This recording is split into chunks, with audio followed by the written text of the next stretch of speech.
Hello, and thank you for asking me to say a few words to you today. I'm sorry only that I cannot be with you in Seoul in person at the 2025 중앙포럼. I want to say a few things and talk to you about the Republic of Korea and the U.S. relationship with your country at a time of enormous change and a time of enormous uncertainty, not just in your region, but in the world. It's important to begin, though, by pointing out all that has been accomplished over the past 7 or more decades. Above all, and most important, stability on the Korean Peninsula despite North Korea's growing conventional and non-conventional military capabilities.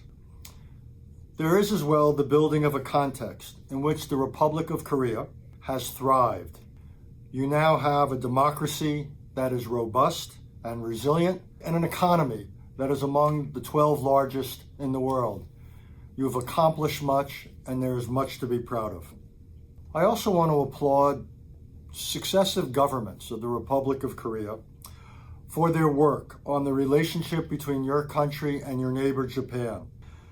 This is a rare example of diplomacy that has dealt successfully with a difficult history. Indeed, I think it is fair to say, I think it is accurate to say, that what your two countries, Japan and the Republic of Korea, have accomplished constitutes one of the most important and impressive diplomatic feats of recent years.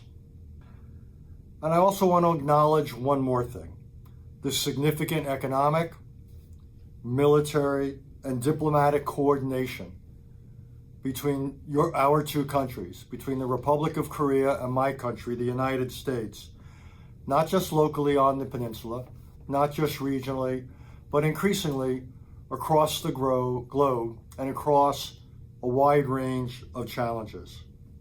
But for all that we can look back on with pride, with all that we can look back on with a sense of satisfaction and accomplishment, there are still a number of major challenges facing both of our countries, challenges that require continued response, but also continued adaptation and creativity. And I'd like to focus the rest of my remarks, if you will, on the future. The challenges we collectively face are both local, in the sense of North Korea, regional, in the sense of China, and globally, including, but far from limited, to the threat posed by Russia.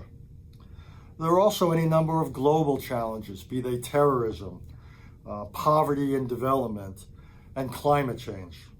I also realize, and let me speak in all candor here, and it's somewhat awkward, that some of the challenges from your perspective, I expect, stem from departures in the foreign policy and domestic policy of my own country, the United States. So what needs to be done then going forward? I would argue that South Korea, the Republic of Korea, must be prepared to take on more of the burden for conventional defense on the Korean Peninsula. It might even want to take the initiative here in coming up with new approaches, new balances, new sharings of burdens to deal with the challenge of security on the peninsula. The United States will remain a central partner, but realism suggests here and elsewhere, and here I would include Europe, that allies of the United States and partners of the United States need to assume a greater share of the burden of their own defense, given the wide and demanding range of challenges facing the United States and commitments that the United States must find a way to meet. But let me be clear, and let me hasten to add, I am not, repeat not, suggesting a doctrine or a posture of self-sufficiency on the part of South Korea, as I believe the United States of America will and must remain involved, both in conventional deterrence against conventional wars and conflicts on the peninsula and defense, and also in providing a nuclear umbrella to you and to other allies in the region. But I am suggesting the need for greater effort by the Republic of Korea. And I want to make clear that this greater effort should be defined not just in how much is spent on national security, but in how it is spent. Here as elsewhere in the realm of public policy, how dollars or financial resources are spent is almost always more important than the quantity of spending. And I would add something else in this context.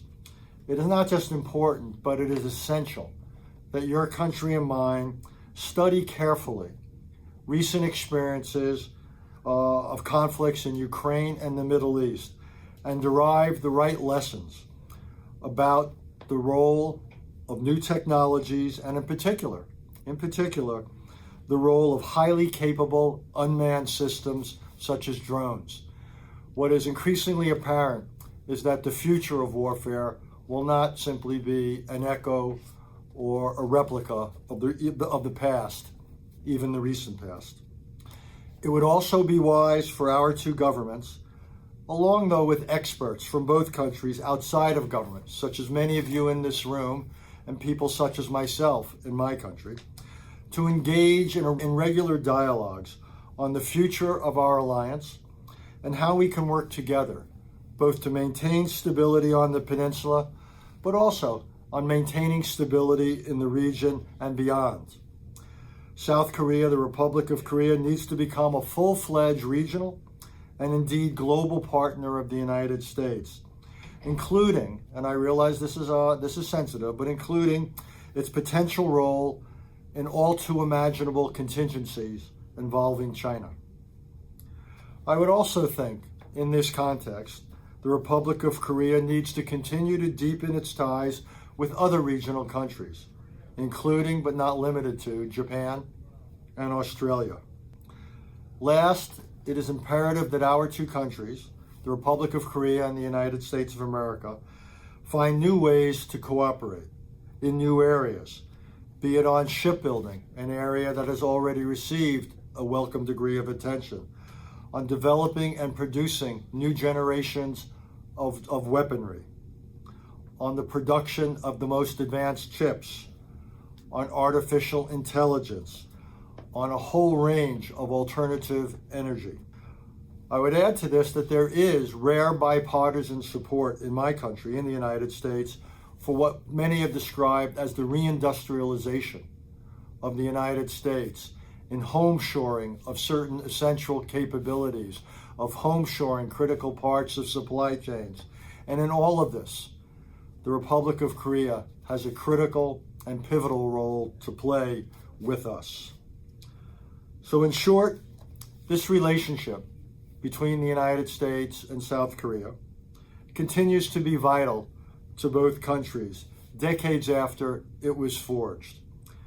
But all that said, what has been successful over the decades, what has worked over the decades, won't necessarily continue to work in the same ways. Obviously, personal diplomacy between the leaders of the two countries is important. But so too will be creative thinking at all levels of government, but again, including dialogues such as yours, including dialogues between people who are not in government, but still have the ability to influence government and have the ability to influence the respective debates and securities in their countries. So I want to end by thanking you for inviting me to be a part of this conversation today. But I also want to say, I hope there are invitations in the future. I hope there are opportunities in the future for all of us to continue to engage in a dialogue such as this one, because the issues, the challenges are not going away. And again, we are going to need real creativity, real determination, and real effort on the part of everyone in this room, physical and virtual and beyond, in order to successfully meet the challenges of the present and the future, as for the most part, we have met the challenges of the past. Again, thank you very much for giving me this opportunity, and I wish you all well.